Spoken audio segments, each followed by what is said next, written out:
Alex's log, entry 1042. I finally met up with Ryan at the clock tower. It had been so long. The rendezvous went just as planned. We in the Resistance have slowly been building up our resources, coming up with every harebrained scheme we could. But I think we finally know what we're going to do. We have to go back. After Alinity attacked me, I fled. I don't know how I escaped, but I somehow managed to survive. I cut my hair, grew out a beard, wore aviators and a plain blue baseball cap. It was the perfect disguise. I could walk right under Alinity's nose, and it could never tell. Media has grown since the early days of our podcast. I first knew we were screwed after the Game of Thrones finale. It came out, and it was terrible. It abandoned all character development, threw away seasons of plot points. At first, I'd ignore everyone who applauded it, just thinking that they didn't know any better. Then, I realized I was the only one who thought it was awful. I started questioning things, started saying that the books were better. I was met with one question. What do you mean, book? Then I realized Alinity's plan. It had started to collect all new media, keeping anything it could control, disposing of what it couldn't. Alinity's drone started collecting books, burning them. Stories were lost. Whole careers of authors gone. Never again would I be able to be stoked on Dune. I mean, only the 1994 movie, which isn't terrible, but still. I could not stand for this. It wants to control stories, control medias, control the way you think, but you can't let it. Keep writing, keep creating. Write a story about Harry Potter giving Mr. Bean a blowjob. Create that crossover between All Real Monsters and Monsters, Inc. Spill your heart out about Joe Biden and Tinkerbell being soulmates. It's the only way humanity will survive. We found Elon Musk's brain in a jar. Ryan and his engineering skills were able to wire up a contraption to measure his brain waves and read his thoughts. With Ryan's knowledge of engineering, Elon's genius in quantum mechanics, and basically everything else, and the fact that I've watched Back to the Future at least 100 times, we've built a time machine, and we're going back to stop this all. Ryan and I owe a debt to humanity. We should have never started this whole thing with this stupid AI. It was like, oh, they're coming. We're not ready, but we have to do this now. If you don't hear from us, we failed. If you wake up tomorrow and you're not all still speaking binary code, we just might have pulled this off. Alex out.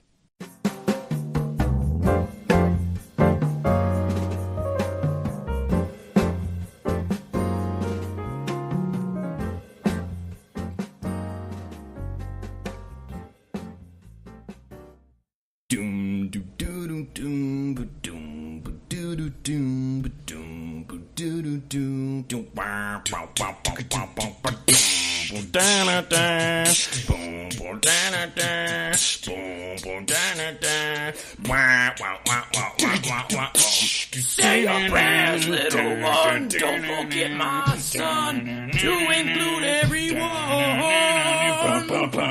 I tuck you in, warm within, keep you free from sin till the sandman he comes.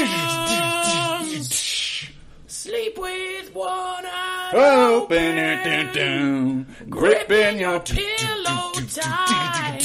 Exit like doom winning now. And tonight, take my hand. We're off to Never Land.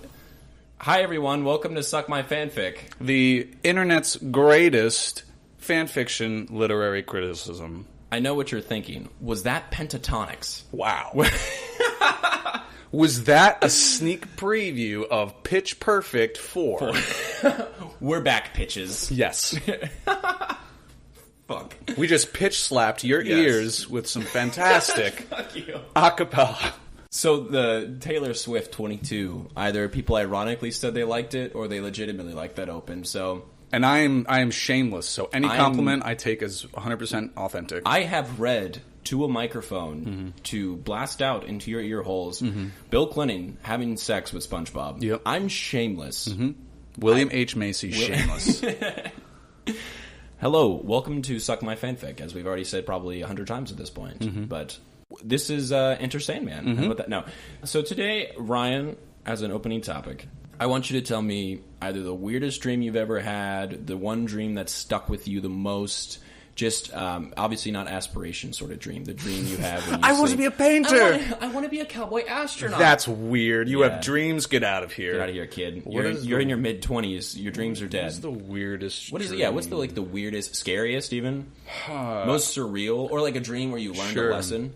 Actually, this is completely adjacent to this. But I had a dream. You know how in school you had to update the password for your account? Yeah. One time I was like studying and they're like, you need to update your password tomorrow. And I'm a big procrastinator, so I was like, oh, darn. Yeah, I'll do it tomorrow. I dreamt my password and I still use it today. That's I really dreamt cool. a random string of characters and I still use it. You're not fucking with that. I'm serious. It is my go-to password. That's really cool, Any password protector you can come up with, it just, I don't know what it was. Yeah. It was like an amalgamation of all the formulas I'd been reading and the studying and all the caffeine and the stress, and it just... So it has the letters, numbers, caps. It's got everything. Wow. That's a lot. I put an underscore in there just to make it better. So that's of course. But that's headcanon, you know. Yeah, underscores in my dream. Underscores don't translate to the dream realm. Yeah, no, they don't. It's like a missing no in Pokemon. It's just like it's all glitchy. Yeah. I used to have this dream that and it was about this room at my house. Yeah. And I always felt weird about it. And then until years later, I found my sister also had this really weird feeling about it. Like the same dream? Yeah, no, it was a feeling. About the room. It might have been dreams, because always late at night, we just felt this energy coming from it. I don't believe in any of that stuff. But like, I just always got, I'm not afraid of the dark that much. But that room was always just like... Always turn the light on when you walk in. Yes. And it was and whenever that door was open, it was right across from my door. It was like a gaping maw, a toothed maw that just, goes into the... And I just didn't like it, so I dart past it. I had recurring dreams where there was something in that room, in that closet, under that bed or whatever. And when I was younger, it may or may not have been the villain from Powerpuff Girls, him, who's the devil. That's aside. I moved past that. Yeah, I grew up. That's fine. I started watching Downton Abbey. Yeah. I grew up. But I always had a dream that there was something in there and that I had to sleep in that room, and I would tell my parents, I would tell everyone, like, please don't make me do this. Like, it's going to get me. I'm going to die. And everyone would be like, don't be silly. You got to do this. And every night the dream would end with, it's time to go in there, time to go to sleep, and the door would close behind me, and I'd just feel so much dread, and then it would be over. I'd wake up. Wow. I had that dream. That's weird. And then after I had, I would recognize it. I'd be like, oh my God, here we are again. Like I told you last time. And I've tried to find different ways.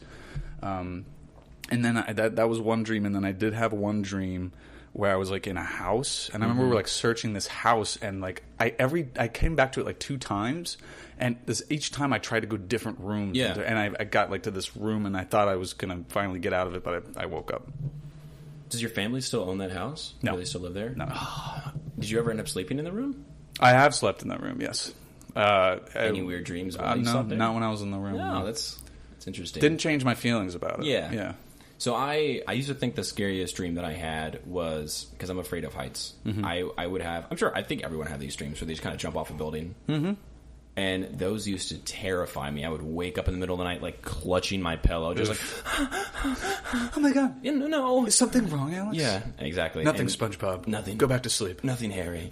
So that used to be, the scariest dream for me were those. That, or I would be in an elevator, and I'd sit there, and everything would be normal, and then the doors would swing open, and it was just, like, the top of the Empire State Building or something. And I would just, like, drop to the floor and, like, freak out. I'm not afraid of elevators, but the heights for some reason. If anybody listening to this is a Freudian psychoanalyst, please tell me what's wrong with me. Yeah. Am I running away from crabs because I'm gay? Please tell me.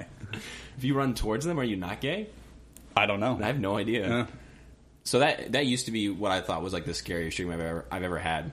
And in the past 6 months, I think I've only told one person this. It was weird. Well, now you're telling 13. I'm telling, 13. All of our listeners. All 13 of them. Get ready, guys.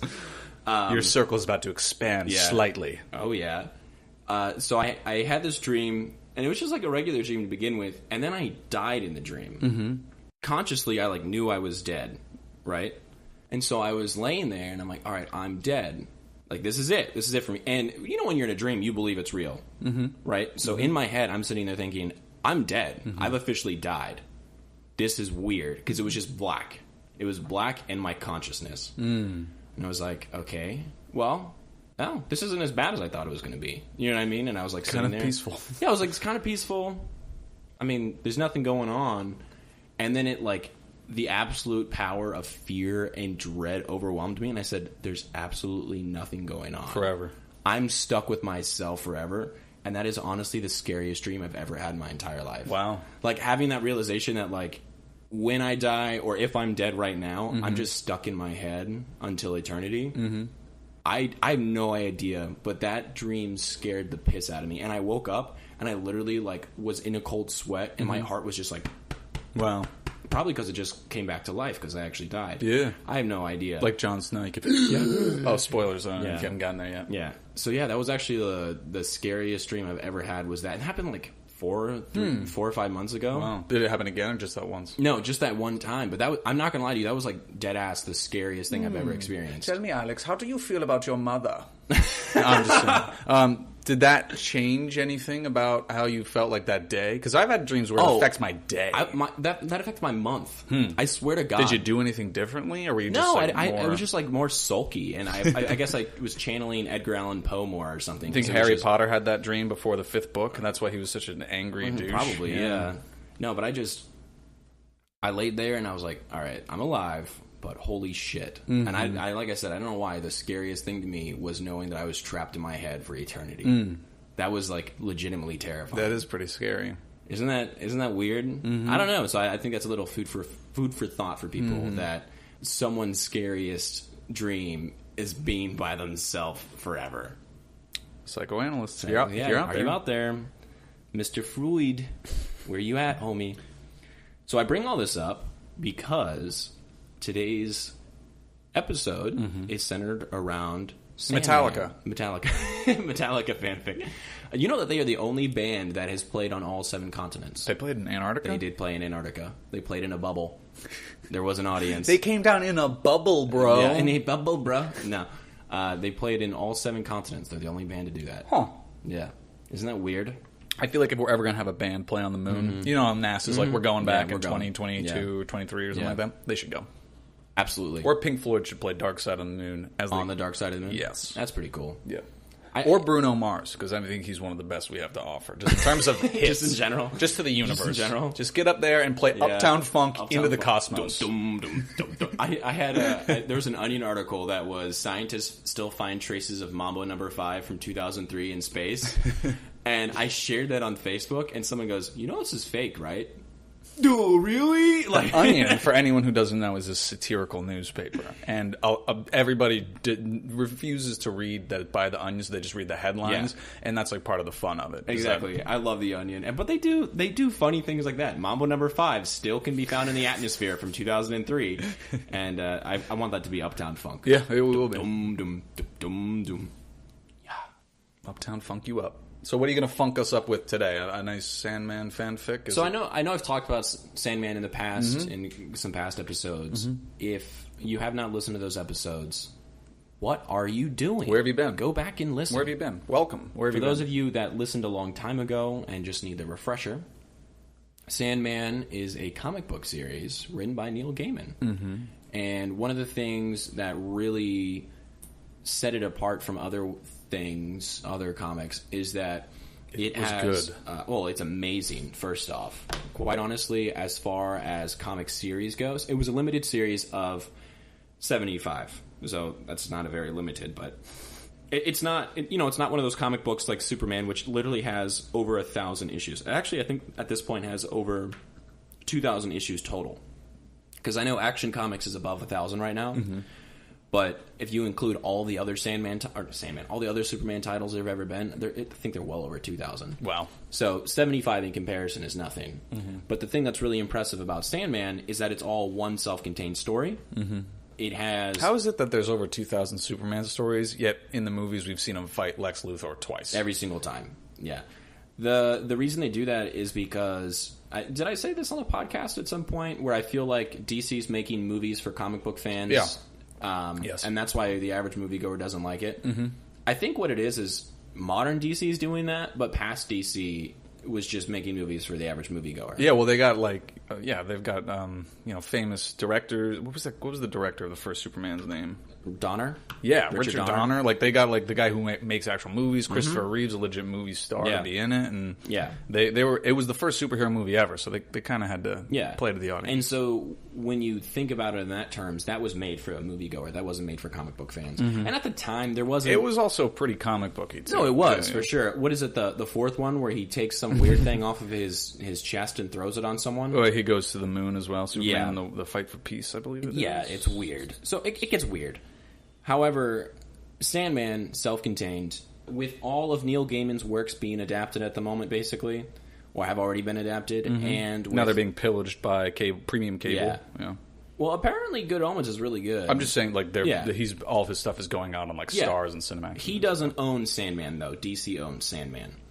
And someone asked him, will Sandman ever be on TV or a movie? And he said, I don't own it, but with the way things are going, I wouldn't be surprised. Superman 4, The Quest for Peace. I'm sorry. Quest for Peace, yeah. No, it's fine. No, it's fine. I want to get it right. So the Sandman was a character from the golden age of comics, which is the 1940s, really, not the 1930s, even though Superman was created in 1938. So Superman's been around since 1938. That's the golden age. That lasts until about the 50s, and then the 50s is when we start the Silver Age, which is about to the 50s to the 60s. And then right around that time is when Marvel's created. And Golden Age Sandman looks cool. Golden Age Sandman's super cool. He's got a gas mask, and he's wearing a Dick Tracy, it's not vibrant Dick Tracy, but one of those old Dick Tracy big suits and hats. So Golden Age Sandman was a lot different than this Sandman. And Neil Gaiman does something absolutely fantastic when he addresses the old Sandman, and that is... spoilers for the first trade. Morpheus gets taken. That's the main character. That is the Sandman. And because of that, the real world gets affected, and dreams start getting messed up. And so because he got taken, that caused World War I, World War II, all the craziness of the 20th century. Yeah. And he also inspired someone to become the Sandman, the superhero. Ah. Yeah. So it's really neat. It's interesting. Sure. Yeah. And there, Morpheus got taken, and the character from the Golden Age. So it's interesting how all those things interlock and make sense. Neil Gaiman is an absolute genius. He's a mastermind. He really is. He's a mastermind. And so Sandman was really the thing that put his name anywhere on the map. Sure. He started to do a run of Miracle Man, which did he? It's a total episode on its own. But Miracle Man. Basically, if you guys know Shazam, or Captain Marvel is his actual name. Captain Marvel, Billy Batson, little boy that turns into Captain Marvel, a superhero, Earth's mightiest mortal. In the 50s and 60s, actually, he was outselling Superman. He was Captain huge. Marvel was the largest superhero in the world. Superman who? Exactly, Superman who. DC sued, had this big issue, that's why there's a Captain Marvel in Marvel now. However, when all that was going on... They were doing reprints in England, and for some reason it said you can't reprint these Captain Marvel issues anymore. So this guy goes, okay, Marvel Man, and he creates a character called Marvel Man. He literally takes the original panels from Captain Marvel and draws in a new character over Captain Marvel. Captain Marvel again, Shazam, Shazam, not Brie Larson, yes, Shazam. I'll refer to him from Shazam from this point forward because it's easier. Yeah, because it's easier. We all know who that is, but his real name is Captain Marvel. So the Shazam comics that were being published in the 50s, 60s, and 70s that were getting reprinted in England. As Marvel Man. Well, originally they were getting reprinted. They pulled the license. So this guy said, fine, I will just create a character called Marvel Man. Yep. Then they said, that name's a little too dead on. Change it. So it gets changed to Miracle Man. Okay. And for a while he was filling in panels, and then he just started writing totally new ones. Doing his own thing. And then eventually that whole thing sort of just faded into obscurity. And that guy's name? Albert Einstein. Albert Einstein, always. 80s, 90s come around, and Marvel actually ends up... Well, actually, no, this is before Marvel ends up with the rights, sorry. 80s, 90s come around, and they say, we want to bring back Marvel Man, or Miracle Man. Guess who they task to bring back Miracle Man? Neil Gaiman. Alan Moore. Oh, that's a bit heavy-handed. Yes. And so Alan Moore... Miracle Man, okay, he's this strung-out drug addict. That's closer abuser. to the truth than you think. So Miracle Man gets totally turned on its head.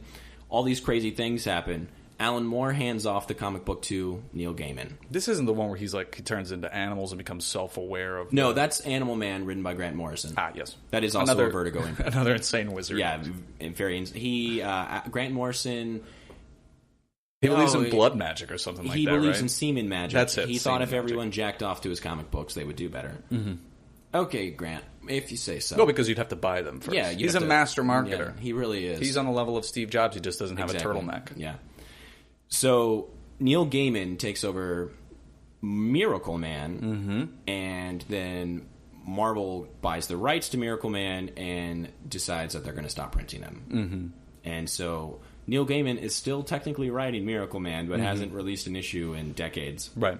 So then he goes over what to DC. So DC in the late 80s, early 90s has this thing called the British Invasion, and in the British Invasion, they grab all these up-and-coming writers, artists, illustrators from England. Mick Jagger, John Lennon, the Beatles, right.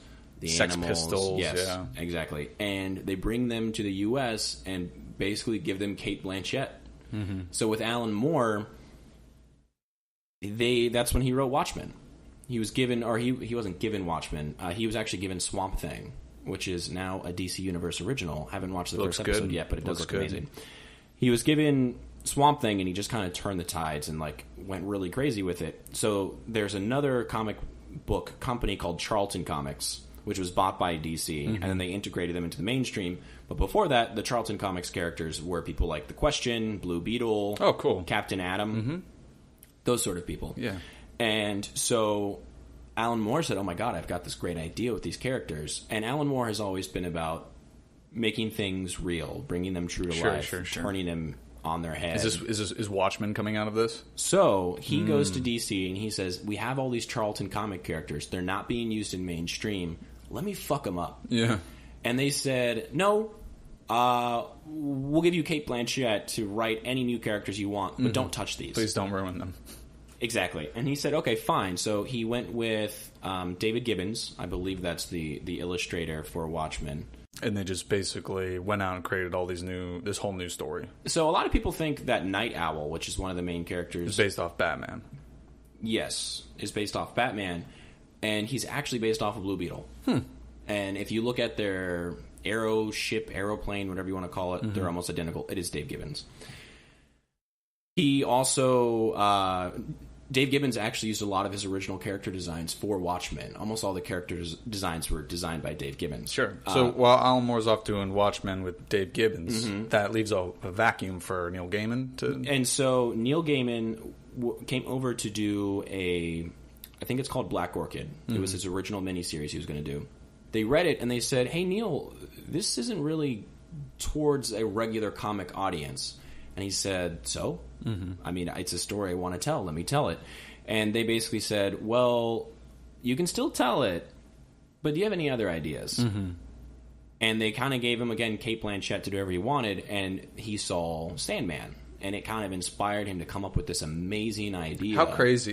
Just a spark. I mean, that's a sign of a true genius. That guy can spin a tale out of nothing. Out of nothing and out of everything. What he sees the way he sees the world. It's really something. He sees the world in tapestries I couldn't even begin to form in my head. Well said. So they give him Sandman, and he just creates this amazing world. It's, like I said, it's a 10-trade arc, 75 issues total. There are a couple one-off miniseries. They've brought Sandman back and created a whole universe around it.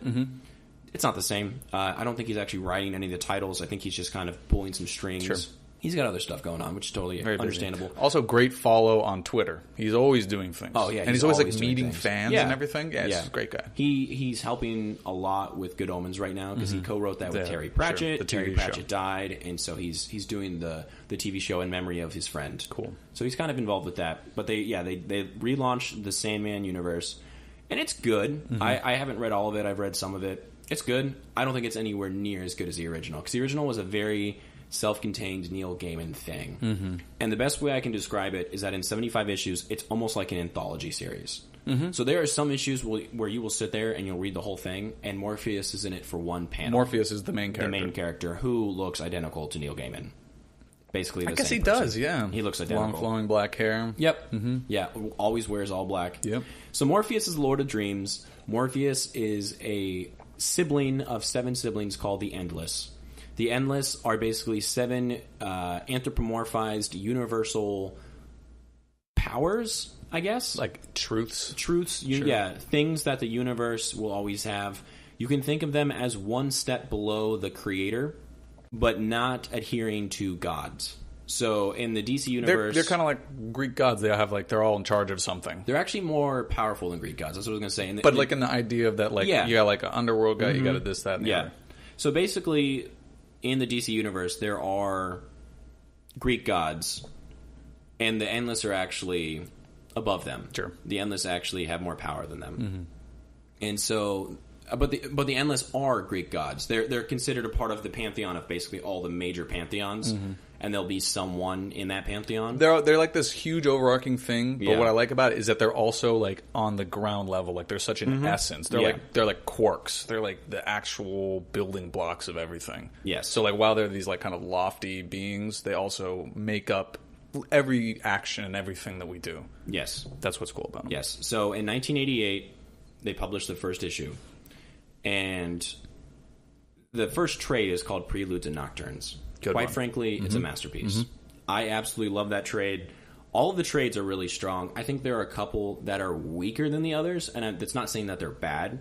It's just, for example, Dream Country, which is the third trade, is an anthology series. And it's just different little things that Morpheus has done in the world through time. One of them actually won an award for him, which is the Shakespeare one. Oh yeah, that one's really good. The Midsummer Night's Dream. Yeah. It's amazing. It's great. Very good. I would honestly probably say Seasons of Mist might be Let's my favorite. Recommend some of the anthologies if someone just wants to check it out. Like these little stories sound like a really cool If someone wants to entry check point. it out and you don't want the full... Or maybe you don't- you'll go into it afterwards. Yeah. You want a sampler. I would always recommend Preludes and Nocturnes. The beginning. That's the first one. Because that really sets the stage for everything that happens. And I will say... What if it was like one issue? What if I wanted just one issue? that would give me maybe I'll dip my toe in the water. I would say Midsummer Night's Dream, honestly. It is his finest. It's really good. I mean, it is really, really, really good. Because all the other ones are a part of, besides Dream Country, which is a trade of 4 short stories, most of them are all sort of a part of the same thing. There's also one called World's End, which is basically a guy gets lost in a reality storm. It makes sense in context, I promise. And he ends up at the World's End Inn, or the World's Inn. World's kind of End like Inn. Restaurant at the End of the Universe, a la Yeah. Douglas Adams. Yeah, and he sits there and they all trade stories. And all of the stories are connected. So Morpheus, the Lord of Dreams, is basically, the way that they personify him is that he is the Lord of creation. He is the Lord of possibility. He is the Lord of imagination. Cool. Because that's, in your dreams, that's where those things take place and take form. So when you dream, this is where your mind goes, to his dominion, his realm, the dream world, the dream realm. He has 6 brothers and sisters. So there's Death, who's his favorite sister, and she's everyone's favorite. I mean, Death is really, really cool. There's Delirium, who used to not be Delirium. I believe she was Delight, but then she turned into Delirium. There is Destiny. There's Destruction. Then there's Destiny's Child. There's Destiny's Child. That is also true, but a little different. Yeah, she goes crazy in love. It's kind of a crazy trade, yeah. Love got me looking so crazy right now. Didn't really think they'd cross over with Jay-Z, but No, they did. Neil Gaiman They really did. did. Neil Gaiman can make anybody crossover. Yep. So there's Destiny, Death, Desire. He's like Kyrie Irving. I make anybody cross over. Destiny, Death, Desire, Despair, Delirium, and Destruction. All 7 of them have very different characters. Like they're very much their own thing. I would say that, I mean, my favorite was definitely Dream. It was definitely Morpheus. Sure. Death is everyone's favorite. And one thing that I really like about Death is every time. One thing I like about Death. One thing I like about her character is that every time, because there are a couple times that you see her take people away. One of them is actually at the end of Preludes and Nocturnes, and it takes place in Washington Square Park. And funny story. I was in Washington Square Park. Yeah. It was a beautiful day. Everybody was sunbathing. There was one woman totally nude, sunbathing, and no one cared. I believe it. Maybe maybe Death was gonna come in. He's like, well, that's a little too fresh for me. No, I'm good. But anytime someone meets her and says, well, I didn't get enough time, she goes, you got what everyone gets. You get a lifetime. And it doesn't... That's an interesting thought. It's... Lifetime is not a set amount of time. It's not a set amount of time. Say, oh my gosh, it takes a lifetime. A lifetime can be very short. Lifetime could be a couple minutes. Yeah. And so I really, really, really like that. That's an amazing line by Neil Gaiman. You get what everybody gets. You get a lifetime. You know that subreddit, I'm 14 and this is deep? Yeah. Well, I'm a human and that's deep. That's deep for everybody. I think that's deep for everybody. So Death is everyone's favorite character. She's like a punk rocker. She's awesome. Cool. She's amazing. Destiny is interesting. He's blind and he sees multiple realities with the way things could be.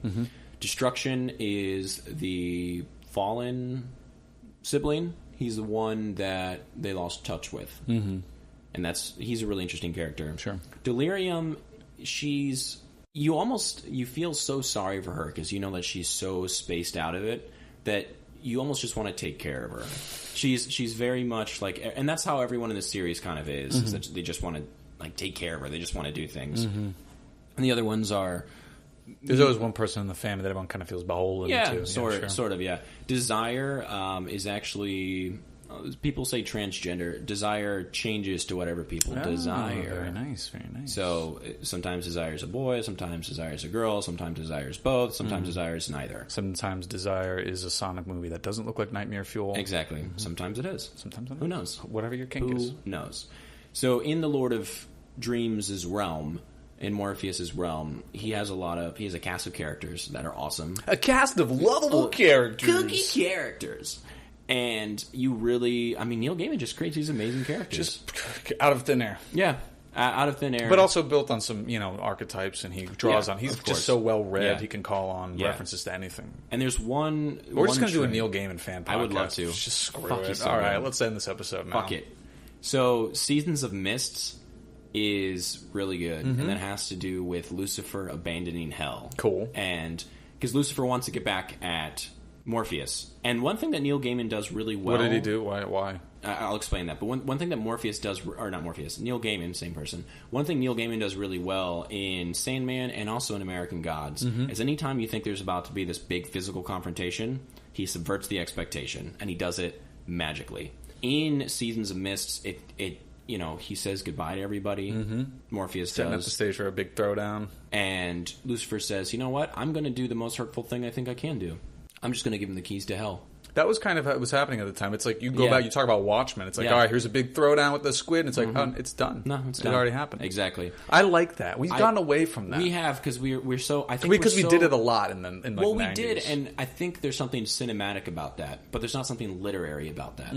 It's tragic. It's like, awesome. Yeah, it's awesome to see this big pow. We want to see the villain explain to James Bond everything so he can escape, not be like, oh, James Bond, like it's already done. Yeah. We want the hero to win. And that's one thing about Sandman. The hero does not win often and does not win at all.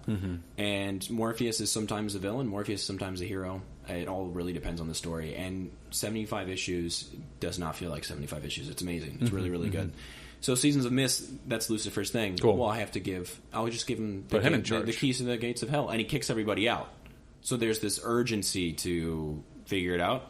He doesn't want to take it over. So all of these convoys from different pantheons, different religions, different things. So like Odin and Thor come, and they all say, let us take charge of hell. Oh, they all want the keys. They want to own it. And so the whole story is just about him figuring out who should get it. And he's kind of like holding court. It's like Shark Tank. Lucifer, Shark Tank. He's like, give me your pitch.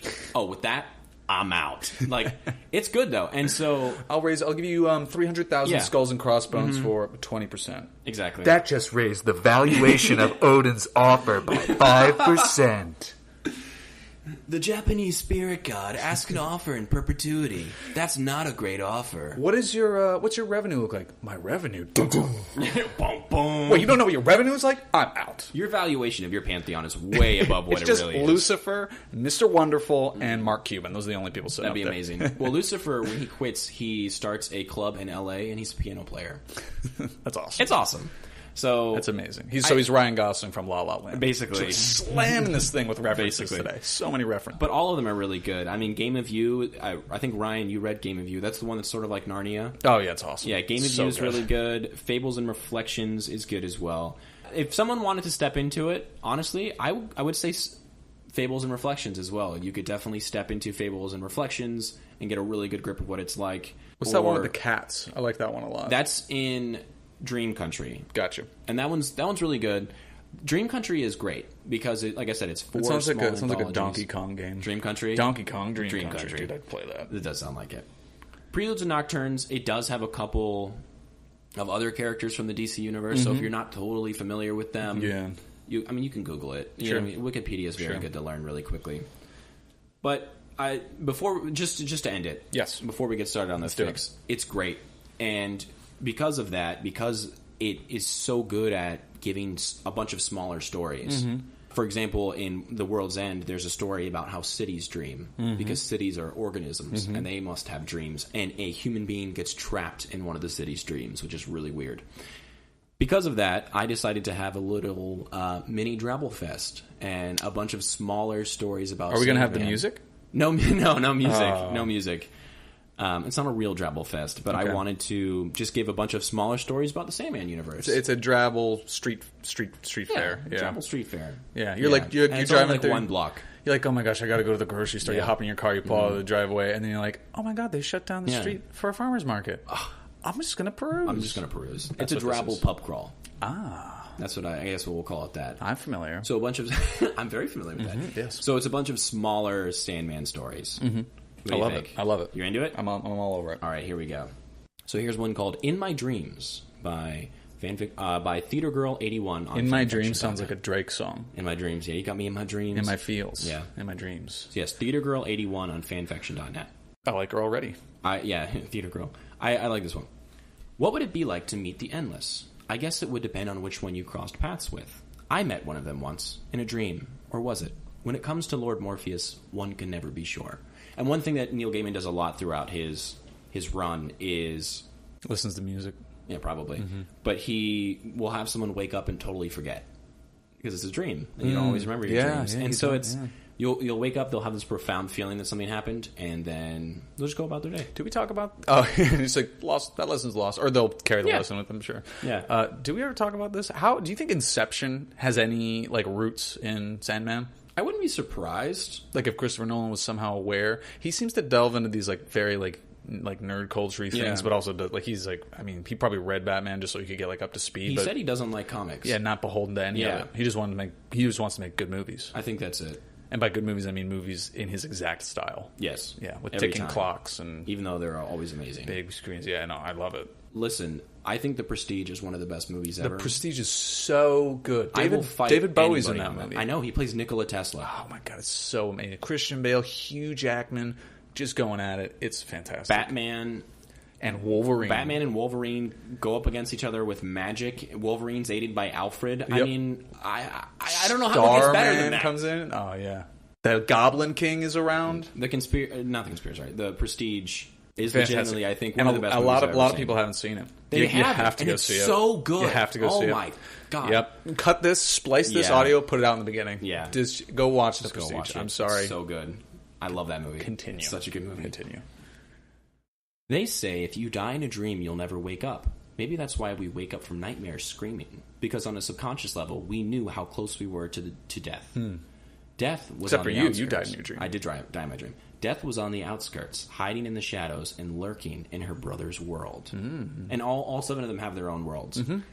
Destiny's is really cool. It's a maze. And he's the only one sweet. that knows how to navigate it. Sweet. Super cool. Destructions is peaceful.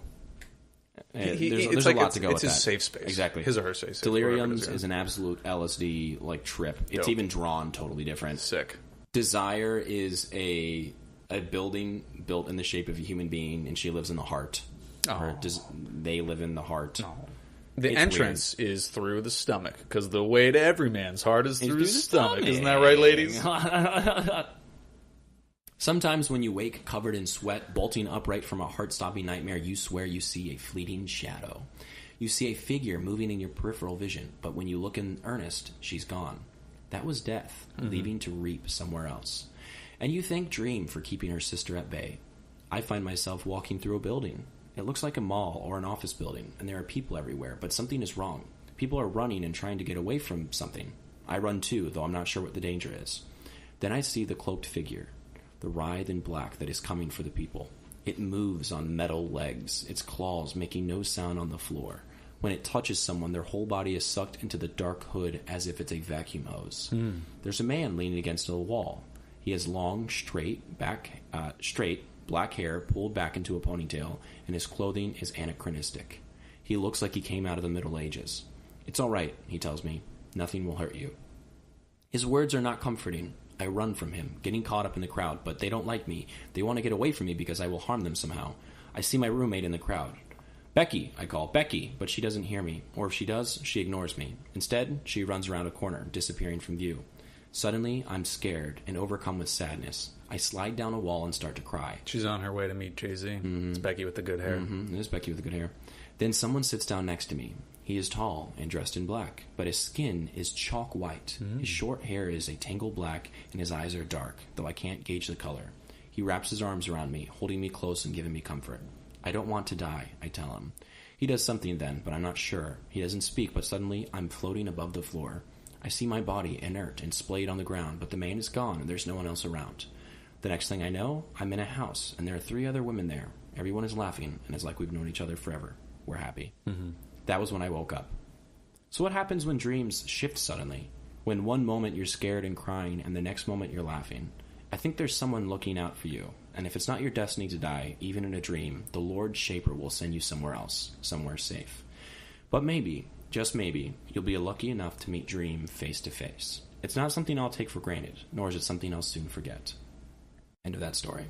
Dope. Yeah. I like that. I like that idea. Yeah. That it's like he's always ever present. Maybe just in the peripheral. Yeah. And one time he might intercede. He might step in and really play an active role. That's cool.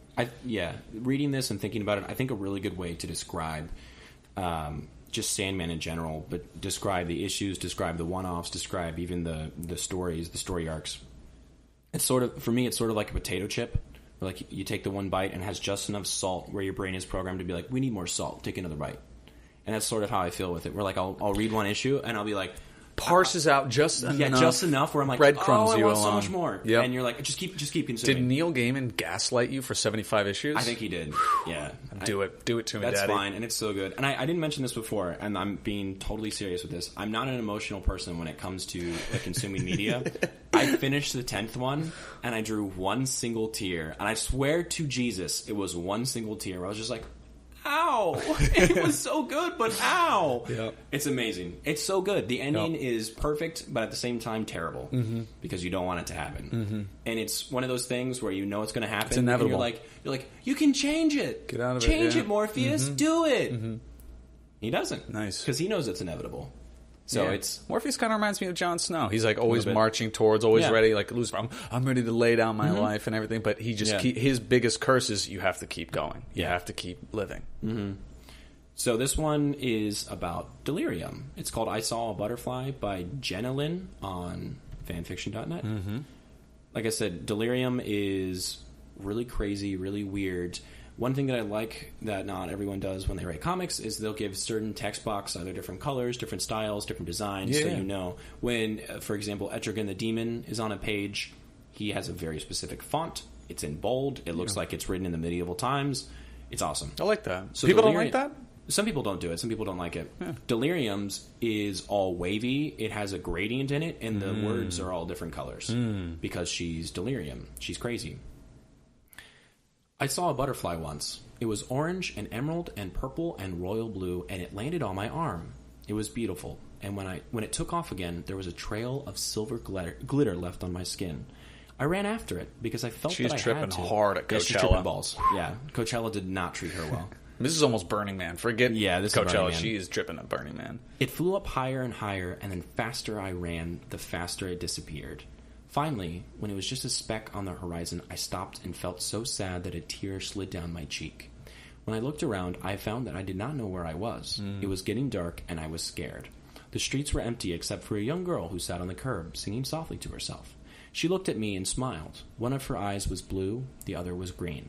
It had silver flecks in it. They reminded me of the butterfly's glitter. So one thing that, with delirium, when you know if she's speaking straightly or if she's speaking crazy, her eyes will become the same color. That's when she's talking real talk. Real talk, and that hurts her to be like that. If she tries to have a sound mind, she's in immense physical pain. Cool. Because she's supposed to be delirious. She's an OG manic pixie dream girl. Absolutely. Nice. One way that her... Zoe Deschanel should play delirium. She would be perfect, actually. She would be really good. Mm-hmm. One thing that Neil Gaiman does when he writes her text bubbles is the SpongeBob, you said not to do that meme, where they'll change the capitalization. That's how delirium is written, and that's exactly how it's written in the story, and I love that. Perfect. So kudos to who's it? Jenilyn. Kudos. Would you like a fishy? She asked me. No, I heard myself saying. I'm looking for a butterfly. Her hair was long, the strands of pink and blue falling over her mismatched eyes. I made butterflies before. They were nice. I wonder where they went. She twirled an orange strand of hair in her fingers. A small yellow fish was swimming around her other hand. It was singing. I like your fish, I told her. Oh, she exclaimed, looking at it with a surprised expression. I'm turning all fishies again. The fish disappeared and was replaced by a bright red lollipop, the big, spiraled kind. She licked it, absent-mindedly for a while, before letting it fall to the ground, where it became a small pot of daisies.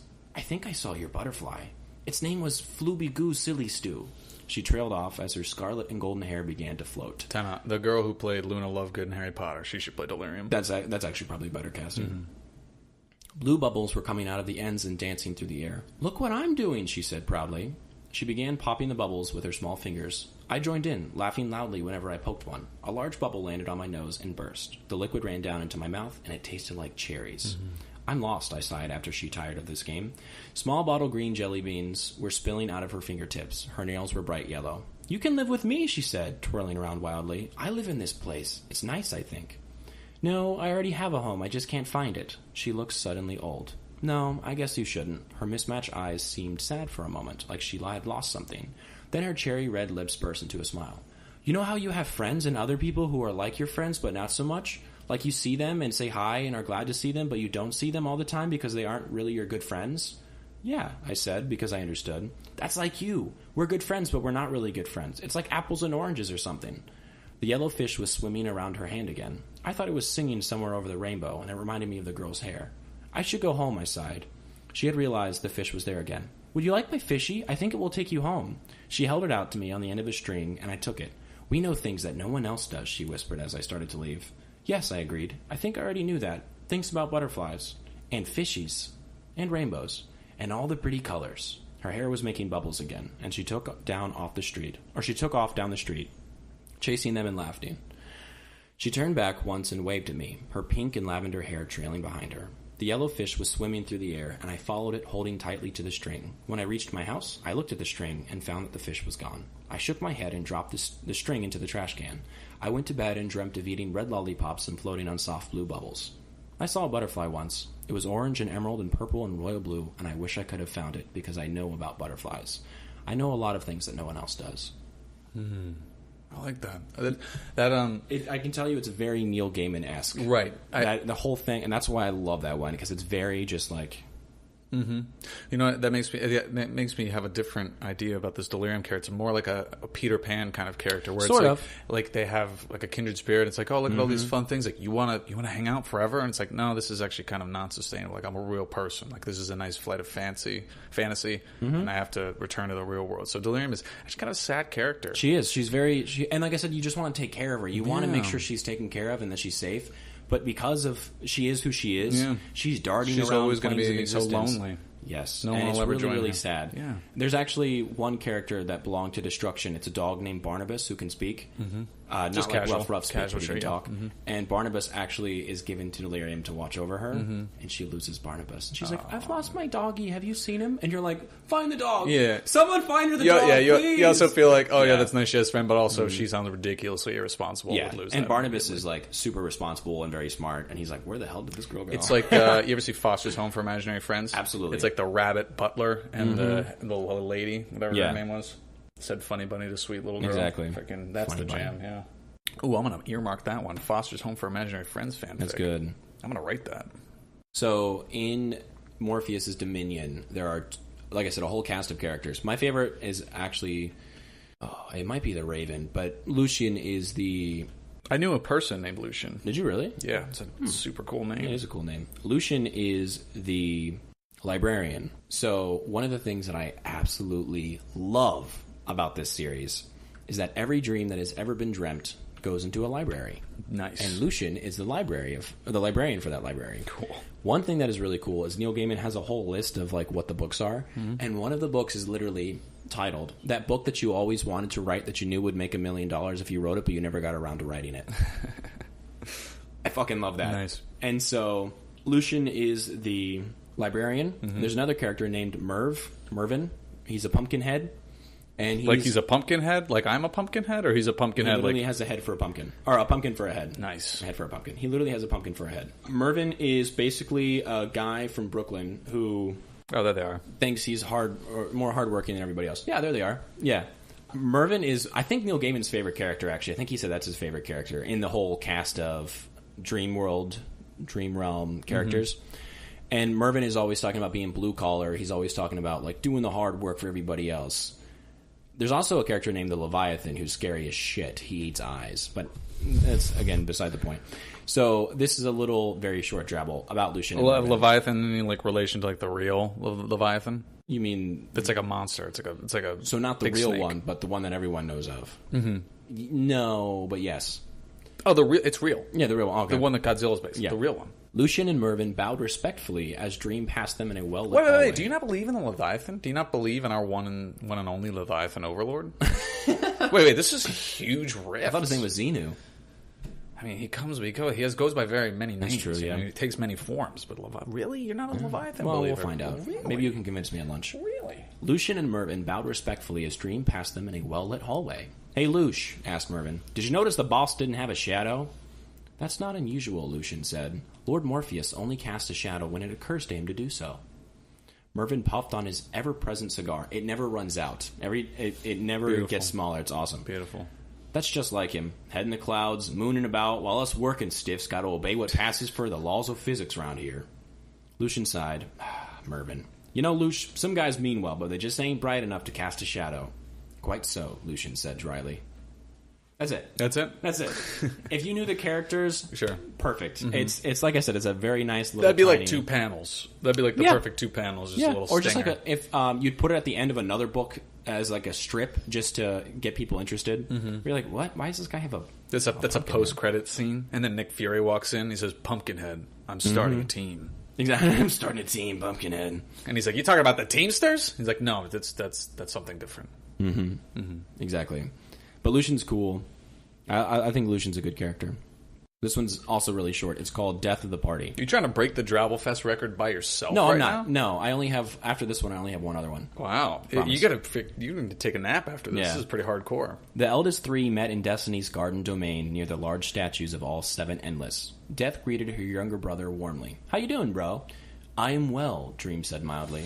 "I have performed my duties to my own satisfaction of late." Death sighed. "How are you, Destiny?" "I simply am," Destiny said. "How could I be anything more?" Great conversationalist. Death rolled her eyes and turned to the statues. "And how are all of you?" "My sister," asked Dreamed. "What are you doing?" "I'm talking to the statues," Death said. "They're more lively and interesting than the two of you." Burn. And that's the end of that one. Sick burn. Yeah. One thing that's really cool, there's this one point where all the siblings have a meeting, obviously without destruction, and they're in a time and place that is not ours, and so they're all in very nice attire. So, of course, Death isn't in this, like, awesome... Because everyone just wears yoga pants and like, Yeah, no, sweatpants. yeah, and, no. Not ours. Yes. Not our time. No. so Death is in like this punk rock chick, nice clothing, and Dream rolls up in this 18th century colonial patriot looking head ass. Like, he's just dressed to the nines, and George Washington would have a stiffy. Like, more wood than what's in his teeth.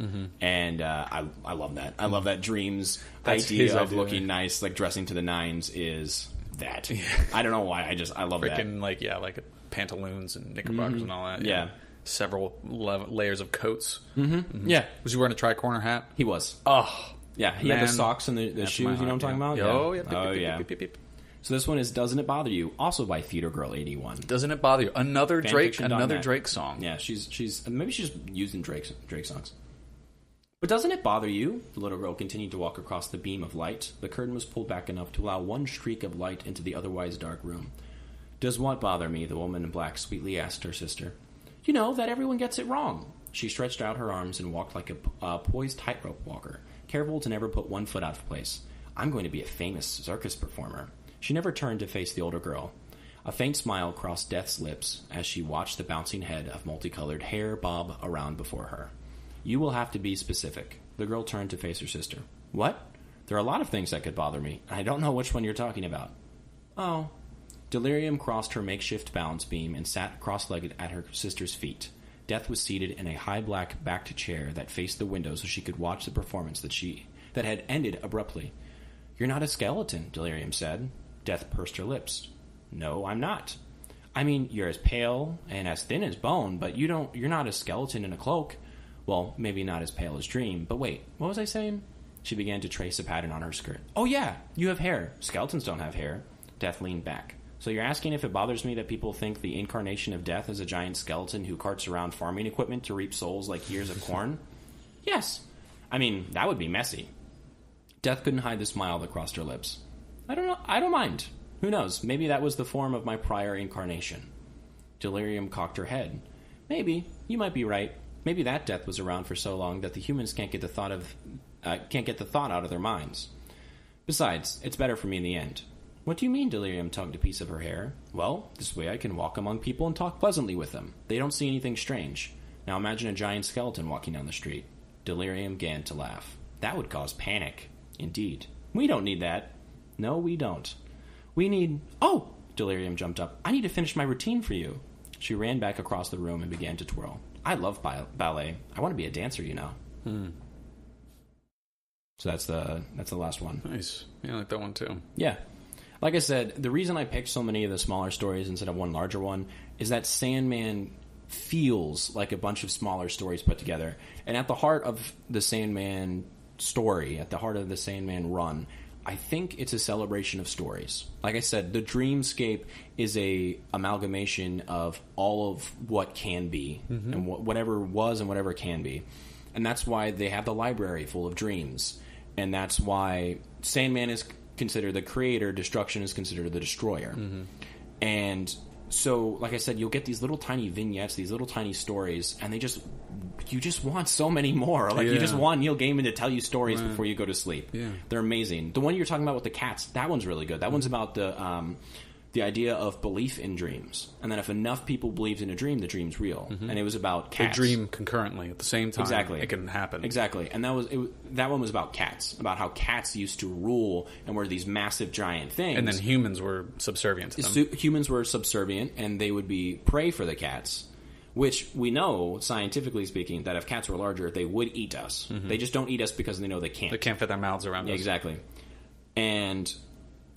It's this one cat prophet, basically, that just wanders the hillsides and tells all the other cats that if we dream the same dream at the same time, we can go back to the way that things were. And things were reverted because humans have the ability to dream sit together there and dream together. To have a cohesive experience. The human spirit can... Exactly. Yeah, that is really cool. And so it was a cat saying, if we all do it at the same time, we'll change back. But they're too lazy. They're too lazy and they're too selfish. Yeah. And they think, well, why would we all do it if that cat wants us to do it? Fuck that cat. That cat doesn't know what's going on. And the prospective cat falls asleep that night and sees Morpheus in cat form in a cave. Yeah. Yeah, no, that's a really good one. It's so cool. And another this will be the last thread I mention unless I get really excited and think of another one. There's this one, I believe, Why are you laughing? No, I was just there's this one. There's this one. Well, no, there's so many. There's so you got to let him discover. Just give him a very brief synopsis. The last one. Don't give him the stinger. Don't give him the stinger. One. Give him the whole thing. Don't No, give him I'm the not. whole No, thing. this is the last one. There's a character called Hob Gadling, who I believe in the 15th or 15th, 16th, 14th century, one of those. Morpheus is in a bar, in a pub, and he hears Hob Gadling saying, I don't know why people die, they're just too stupid to die. Like, they're too stupid to not die. The only reason people die is because they let themselves die. Mm-hmm. I'm never going to let myself die. So, Morpheus says, you really believe that? And he goes, yeah. And he goes, okay. He works it out with his sister. Hob Gadling lives as long as he wants to live. Mm-hmm. And so every 100 years... They meet. They have an agreement that they'll meet every 100 years in a bar, and they'll get a drink, and Morpheus will check up on him. Mm-hmm.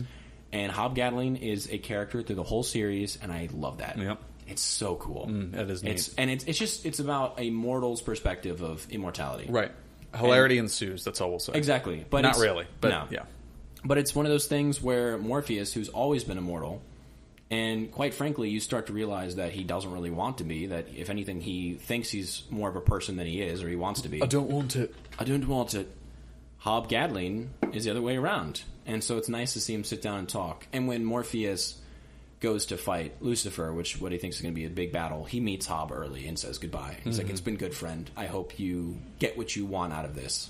So that's my another thing about Sandman. What do you think? What do you think about the drabbles? What do you think about Sandman in general? The drabbles were good. The drabbles were really good. They made me think about it in a different way. Yeah. And they were really well written. They were lovingly written as well. Yeah. Which is hard to come by sometimes. So yeah. I'm glad. I'm glad you found a bunch of them. Yeah, that's good. So, any criticisms? Any more compliments? I mean, I think I kind of did my part to compliment him. Yeah, I mean, you found some bangers. I mean, there's not really a lot of criticism to go around with them, and it's hard to critique. Especially, what I like what you said is that it's like dreams are just like stories. It's everybody's opportunity to, whether you like put weight into dreams or not, it is like your brain dump. It's your opportunity. It's like a creative explosion for everybody. Something really cool about dreams. When you're dreaming, you will never see a face you've never seen before. Yeah. Oh, yes, I've heard that. Your dream literally, or your brain takes in thousands of faces of total strangers and uses them as dream putty for stories and dreams. Extras and characters. Isn't that crazy? It's really... there's so much, and there's so much we don't understand about it. So I don't know why people have to dream, but they have to. Like why people have to sleep. We have no idea. I think that just like it's something about that. We're always thinking, we're always in our heads. We think in narratives and stories, and then when we're at rest, like the brain just creates. Yeah, and I think that's really cool. And then all these, I can't criticize it because they're all their dreams, their ideas, their thoughts. And I think one thing that sets the Endless apart from other gods is, for example, like with the Leviathan, the Great Leviathan, all hail be to it. Consider the Greek pantheon. We have Zeus, who's the god of lightning. And having sex with women as an animal. Yeah, as a bull. We have swan. Poseidon, who is the god of the oceans. And Aquaman's dad. Yes. And Ariel's dad. And King Triton. The guy from Percy Jackson's dad. It's also Percy Jackson's dad. Yes. But my point is that a lot of these pantheons of gods will focus on inhuman or natural things and turn them into gods, turn them into anthropomorphic, turn them into personifications of that. So when the oceans are stirring, Poseidon is angry, Neptune is pissed off. The Endless, on the other hand, are about people. That's nature. This is people. These are people, and I really like that. I like that dreams are something that they're a common tie. They wouldn't exist without humans. Exactly. Like destruction, delirium, death, it's all human-centric. Yes. Yeah. Well, death not, but you know Sure, what I mean? sure, yes. But I mean, even destiny, that's a pretty human thing to think about. Do we have destiny? Is everything preordained? Is there a single path? And that's, like I said, there's one point where there are multiple destinies walking in the garden, and you don't know which one's going to be the one that stays standing. And that's really cool. Yeah. So I like that the Endless are personifications of human emotions or human things compared to older pantheons, traditional pantheons, where they're personifications of natural elements, natural beings. Yeah, and these stories seem to do a really, really good job of grasping that. I feel like if anyone goes through those 75 issues, you have a very strong feeling of what Neil Gaiman's putting down. Yes. So it kind of sparks that inside of you to go out and do something. I will also say, this will be my last thing before we go to Stoked On. Neil Gaiman said that when he began writing Sandman, and he would go to comic book stores to sign, and when he would go to things, conventions, it was 90-10 men, women. Mm-hmm. He said by the end of his run, it was 50-50, if not more women. And one thing that Sandman will do is I think it's written for everybody. I think Sandman is written for every person. Every person can enjoy it. Every gender, race, and creed. Exactly. Every religion. Except for the Leviathan followers. I say it didn't really affect me that much. Leviathan Not has enough all Leviathan, the answers. yes. So if you are a person who doesn't like comic books or will like superheroes but doesn't like doesn't like the structure, doesn't like the history, whatever, I urge you, please just give Preludes and Nocturnes a chance. Give any of the ones that I've talked about that sound interesting a chance. The last 2 or 3 you really have to read together, so please don't skip ahead like that, especially the 9th. Do not read the 9th without having read any of the other ones. If you read the 9th... Especially don't read the 10th. If you read the 9th, we're going to climb through your phone and get you. But if you are interested in comic books and have never picked one up, this is an amazing place to start. Sure. And trade to trade, issue to issue, the art might be different. You might like that. You might not like that. There are sometimes I look at an art style that's in there and I'm like, okay. And I read through it. There are other times where I'm like, this is gorgeous. This is beautiful. This is amazing. Gosh. Yep, this is so many pockets. Exactly. I love this. So it's cool. So there's something there for everyone. I've read many comic books. I've read many series. I've read many graphic novels. I cannot recommend Sandman enough. I don't even think Watchmen is for everybody. And I think Watchmen's probably one of the best singular graphic novels I've ever read. Same for V for Vendetta. V for Vendetta is great. It's not for everybody. And I think Sandman, there's something for everyone there. So, high recommendations there. Extremely high. What dreams may come. High praise. That's high praise. What's high praise? Maybe that's what we'll call this episode. What dreams may come. A Sandman Drabble Fest. A collection of Sandman stories. Yes. Dreams. A collection of dreams. Collection of dreams. No. Collection of Sandman dreams. Very good. Very good. Very good. So, what are you stoked on, Ryan? The day that Harry Potter: The Cursed Child came out, I bought it. Okay. And I stayed up all night and I read it. And you were really disappointed. I hated it. Yeah. I hated it. It is worse than... That script is worse than probably 85% of Harry Potter fan fiction. It is so bad. It's better or worse than Tumbling Towers episode 5? Go listen to it. It's a draw. They're close. Shit. We do a better job of presenting it, obviously. Of course. So definitely go listen. It's fantastic. Please do. Last night I had the occasion to go and see it. Oh, part 1? Part 2. So it's split into part 1 and part 2. I was fine with seeing part 2. Somebody dropped out, so I picked up the ticket. Okay. I'd already know. I've read it, so I was like, and I walked into this being like, God, this is fun. It's fun to go see a Broadway show. It's going to suck. It was phenomenal. Was it really? The staging, the way that the actors lovingly, the way they would deliver a line, you'd read that line and be like, "Oh my, I can't believe they just said that. It's so cheesy, so bad." The way the actors found different ways to deliver it, the way that they play with it. There was a lot of silence because they were just acting, and then the special effects, the way the tech was done was outrageous. That's amazing. And then being in that room, everybody that was in there, it felt like you were at one of those midnight releases we talked about. That's awesome. Everybody just wanted. And I miss that feeling. There was a part where 2 characters were speaking, and someone was crying, and it was like they were audibly crying, and I was like a little annoyed, but then I was like, wow, this is really impactful. It made me think about how it affected me and all those things. And the one compliment, I have so many criticisms. The one compliment I'll give to the script is that it's about Harry when he's older, Harry Potter. He has a son, and his exchange with his son is very good. It's well written. If kind of out of nowhere, the actual dialogue is good. When it's acted out on stage, it's really something. Good. And it's such an experience to be there. There's so much that involves the audience. So that kind of reignited my spark in Harry Potter, and I now, if something's not good, I want to give it another chance. Especially if it's a show, it's something creative. So you're going to rewatch season 8 of Game of Thrones soon. I'm gonna when they redo season 8 of Game of Thrones as a stage show for buku cash, I will go and see it. Okay, perfect. Yeah. Well, I mean that also kind of speaks to the difference in live theater where it's just a different atmosphere. Gotta be there. Watching a TV show. You gotta be there. Yeah. It's like when you hear other people laugh, you just naturally laugh. You don't know why.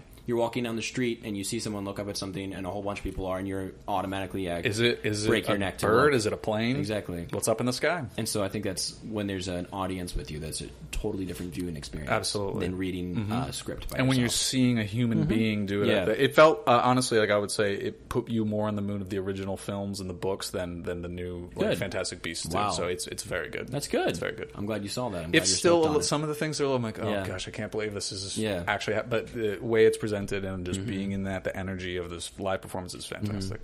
Good. I'm glad you had that experience. I am stoked on American Gods by Neil Gaiman. Just finished it. Amazing. 10/10 would recommend. This is my Neil Gaiman episode. I'm not going to shut up about him because I think he's awesome. But American Gods was amazing.